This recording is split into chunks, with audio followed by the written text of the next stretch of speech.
Opa pessoal, Fabrício aqui do canal Oração Joseph Murphy, tudo bem? Continuando os estudos do livro Quem Pensa Enriquece, de Napoleão Hill, capítulo 2, com o título Um Belo Discurso de $1 bilhão após o jantar.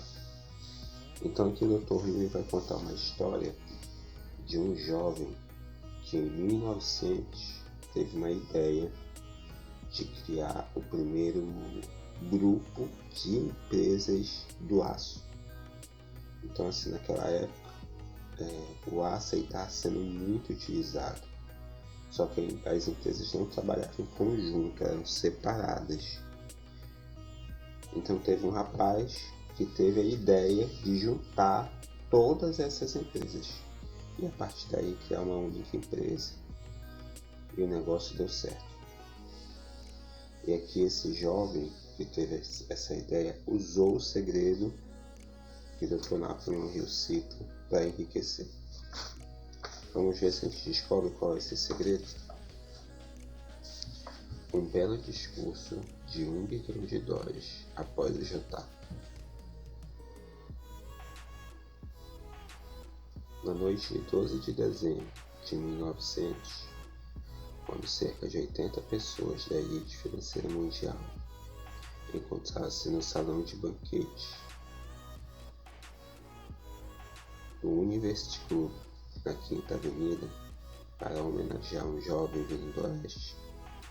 Poucos convidados perceberam estar diante do mais importante episódio da história da indústria dos Estados Unidos.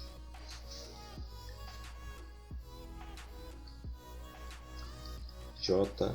Edward Simons e Charles Stuart Smith, muito agradecidos pela hospitalidade com que foram recebidos por Charles Schultz, na visita que haviam feito pouco tempo antes a Pittsburgh, organizaram um jantar para apresentar o homem do aço de 38 anos, a nata da Sociedade Financeira do Leste. Não esperavam, porém, o impacto que ele causaria na reunião. Na verdade, Schwab havia sido prevenido pelos amigos de que o grupo de abastados de Nova York não se deixaria impressionar pela oratória e que, caso não quisessem entediar os Stillmans, Hermans e Vanderbilts, seria melhor limitar-se a uns 15 ou 20 minutos de superficialidade e só. Inclusive John Pippen Morgan, sentado à direita de Schwab, como pedia sua alta posição, pretendia honrar a mesa do banquete com sua presença apenas por um breve tempo. E no que se refere à imprensa e público, o evento era de tão pouca importância que não lhe foi feita qualquer referência nos meios de comunicação. Assim, os dois anfitriões e seus distintos convidados saborearam os habituais 7 ou 8 pratos. Houve pouca conversa sobre assuntos cuidadosamente escolhidos. Entre os banqueiros e corretores presentes, poucos conheciam Schultz, cuja carreira florescera nos arredores do rio Monongahela. Porém, antes que terminasse a noite, todos, inclusive Morgan, o mago das finanças, ficaram impressionados e a United States Steel Corporation, um bebê de $1 bilhão, seria concebido. É pena que nenhum registro do discurso de Schwab no jantar tenha sido feito. Alguns pontos foram repetidos em outra ocasião durante um outro encontro semelhante, dessa vez com banqueiros de Chicago. E ainda mais tarde, quando o governo entrou com uma ação para dissolver o Trust do Aço, ele deu do banco das testemunhas sua versão dos argumentos que estimularam Morgan a uma frenética atividade financeira. É provável, no entanto, que tenha sido um discurso despretensioso, nada robusto, pois as sutilezas de linguagem nunca preocuparam Schwartz. cheios de sátiras combinadas com graça e inteligência. Apesar disso, sua fala teve uma força e um efeito estimulante sobre os 5 bilhões de capital estimado, representado pelos convidados. Depois de Schwartz falar durante 90 minutos, enquanto os participantes da reunião se encontravam ainda sobre o encanto de suas ideias, Morgan levou para um canto discreto, onde se sentaram e balançaram as pernas do alto do assento desconfortável. Conversaram por mais 1 hora.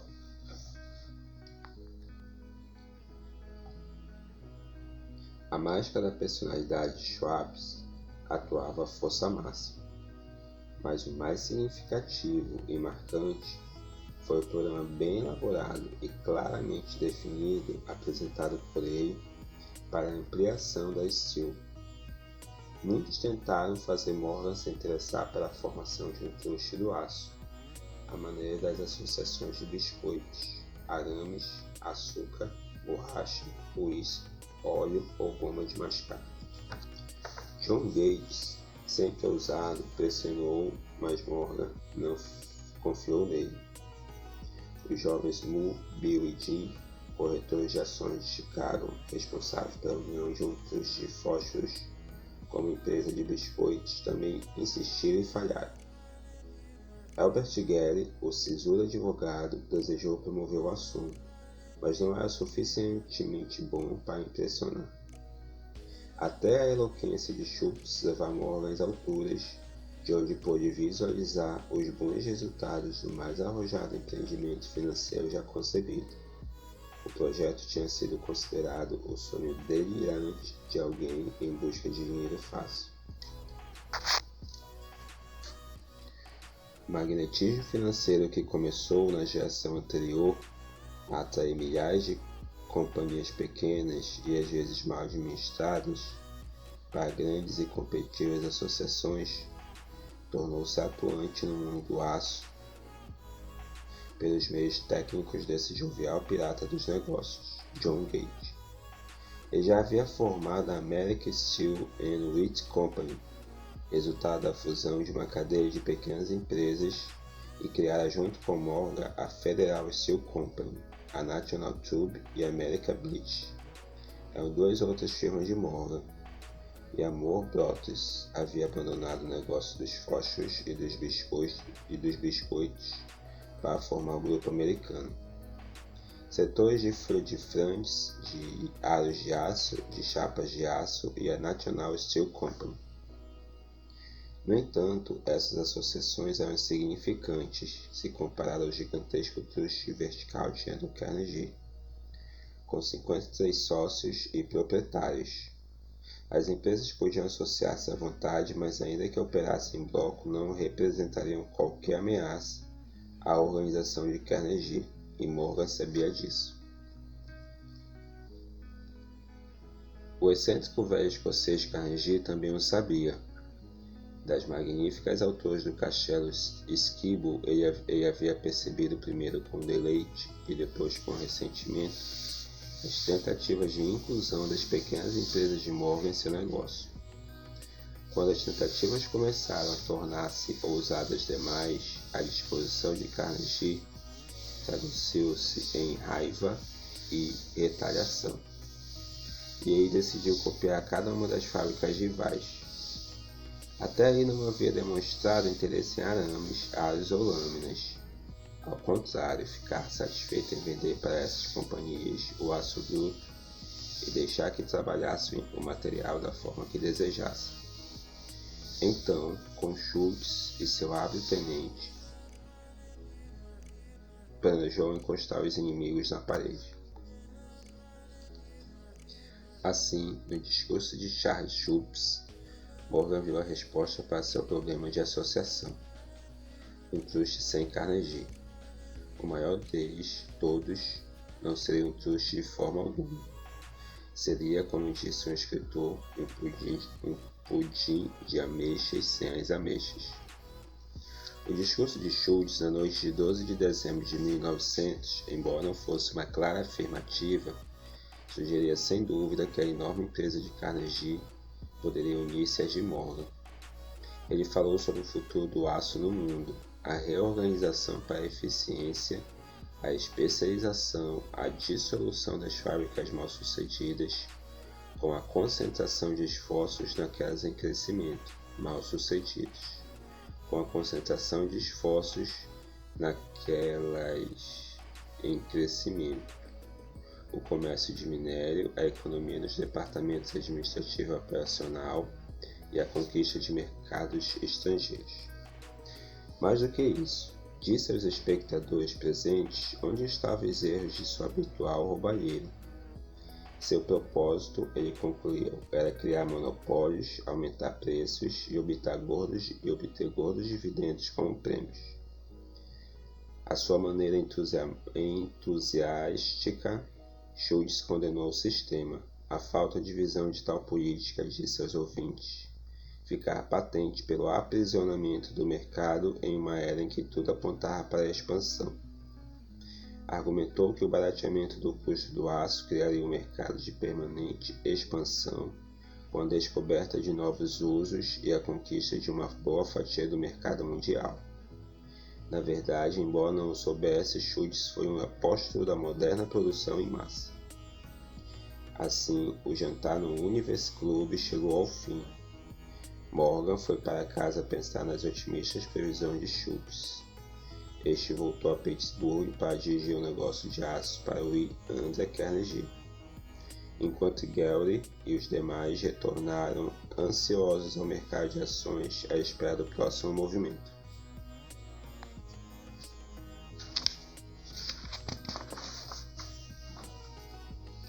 Não foi preciso esperar muito.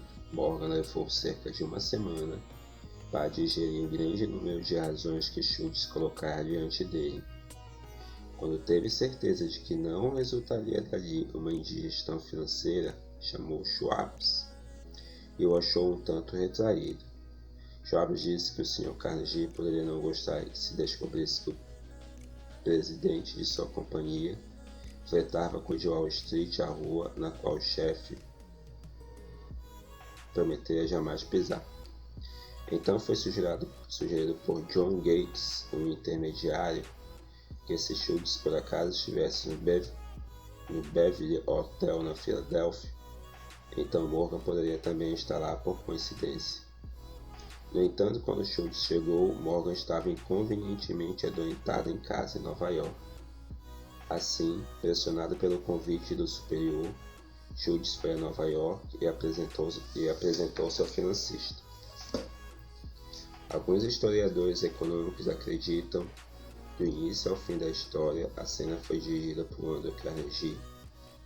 O jantar para Schultz, o famoso discurso, o encontro noturno do entre Schultz e o rei do dinheiro, seriam eventos arranjados pelo astucioso escocês. A verdade é exatamente o oposto. Quando Schultz foi chamado para fechar o acordo, ele não sabia se o chefinho, como Andrew era chamado, estaria disposto a ouvir uma oferta de compra, especialmente em se tratando de um grupo que, segundo ele, não tinha um só santinho entre seus integrantes. Mas Schultz foi para o encontro levando 6 folhas escritas de próprio punho, cheias de números precisos que representavam o valor concreto e a potencial capacidade de ganhos de cada uma das siderurgias que ele considerava extras essenciais do novo fragmento do metal. 4 homens estudaram os números a noite toda. O chefe, claro, era Morgan, firme em sua crença no direito divino do dinheiro. Com ele estava seu aristocrático sócio, Robert Bacon, um cavalheiro e conhecedor do assunto. O terceiro era John Gates, a quem Morgan não levava a sério, considerando-se um jogador. O quarto era Schultz, que na época sabia mais sobre o processo de fazer e vender aço do que qualquer um. Durante a reunião, os números do homem de Pittsburgh não foram questionados em momento algum. Se ele fazia que uma companhia valia tanto, então valia tanto e não mais. Insistiu também que só fossem incluídas na operação as empresas indicadas por ele. Havia concebido uma corporação na qual não haveria duplicação, nem mesmo para satisfazer a ambição dos amigos que queriam descarregar suas companhias nos amplos ombros de Morgan. Assim, deixou de fora deliberadamente diversas grandes firmas sobre as quais o Walrus Carpenters de Wall Street tinha pousado olhos cobiçosos. O dia amanhecera, Morgan se levantou e endireitou as costas. Só uma pergunta não fora respondida. Você acha que pode persuadir Carnegie a vender? Perguntou. Posso tentar, respondeu Schultz. Se você conseguir que ele venda, eu me encarrego da questão do dinheiro.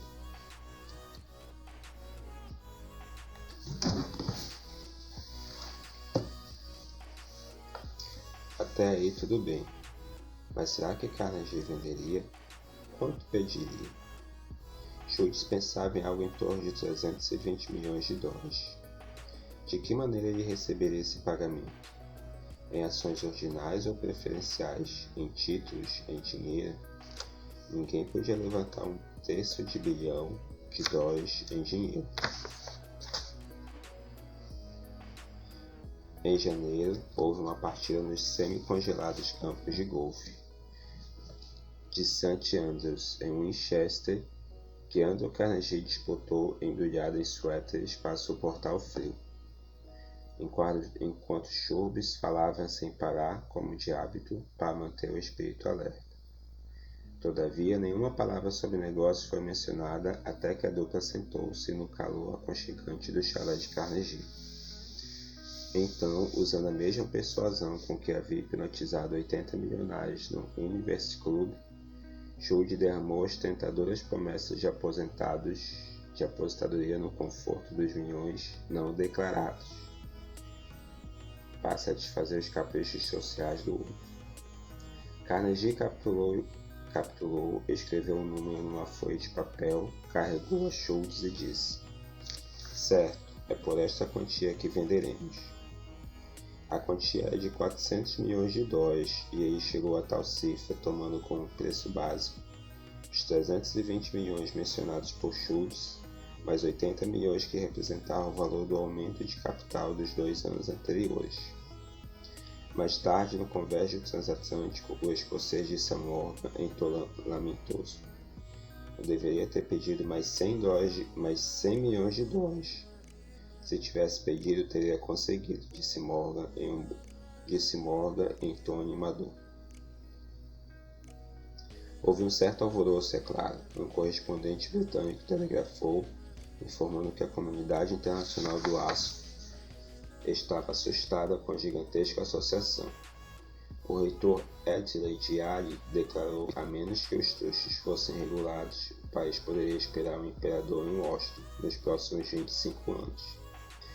Porém, o hábil manipulador de ações Keynes colocou mãos à obra e empurrou as novas ações para o público com tanta disposição que todo o excesso, estimado em cerca de 600 milhões de dólares, foi absorvido no piscar de olhos. Dessa forma, Carnegie teve seus milhões, o grupo de Morgan ficou com 62 milhões de dólares pelo incômodo, e todos os rapazes de Gates, a Gary, receberam sua cota de milhões.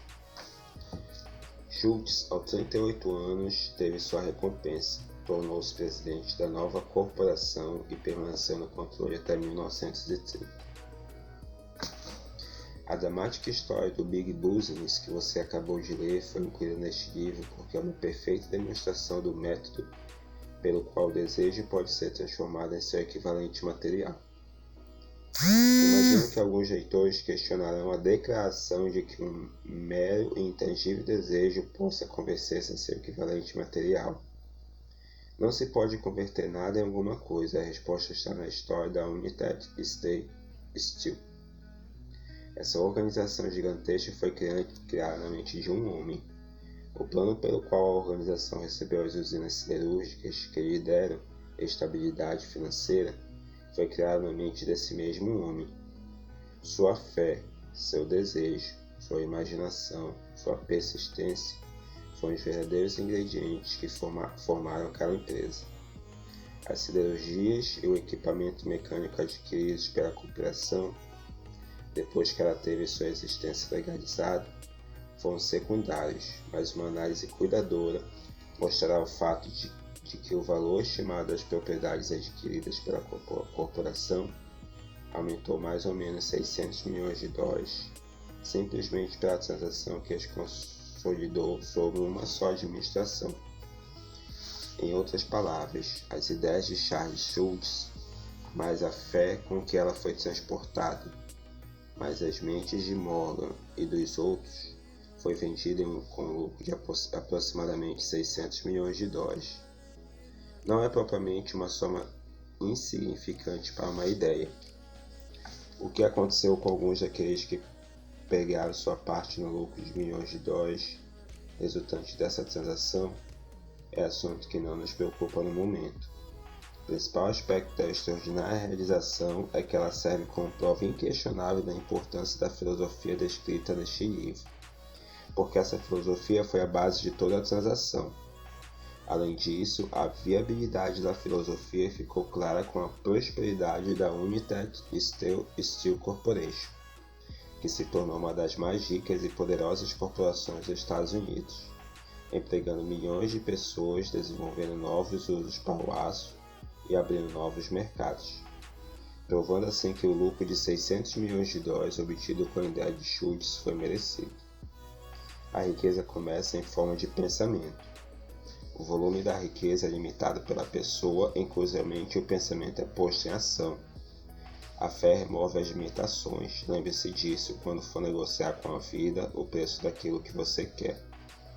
Lembre-se também de que o criador da United Steel Corporation era praticamente desconhecido na época, até dar luz à sua famosa ideia. Ele apenas era o homem de confiança de Andrew Carnegie. Depois disso, galgou rapidamente uma posição de poder, fama e riqueza.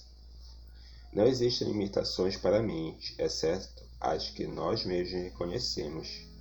Pobreza e riqueza são produtos do pensamento.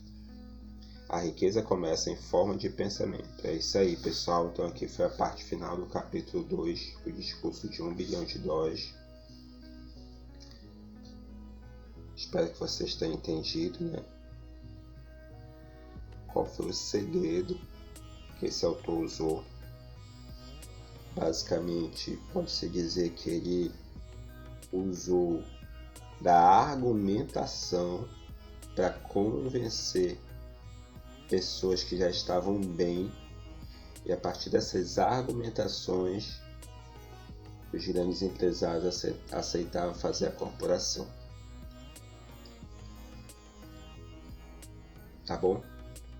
Para quem ficou até o final, tem aquela surpresa especial. É isso aí, pessoal. Toca no sininho das notificações, se inscreve, comenta e vamos lá. Opa, pessoal, que bom que você chegou até o final,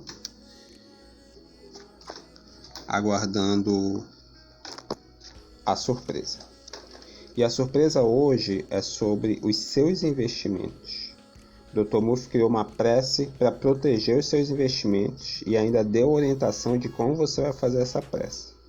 Se você procura orientação tocante a investimentos ou se está preocupado com sua carteira de títulos e ações, diga tranquilamente: a inteligência infinita dirige e fiscaliza todas as minhas transações financeiras. O que quer que eu faça terá êxito. Se fizer isso com frequência, com fé e confiança perfeitas, vai descobrir que será orientado a fazer investimentos prudentes. É isso aí, pessoal. Se inscreve e compartilha. Tchau!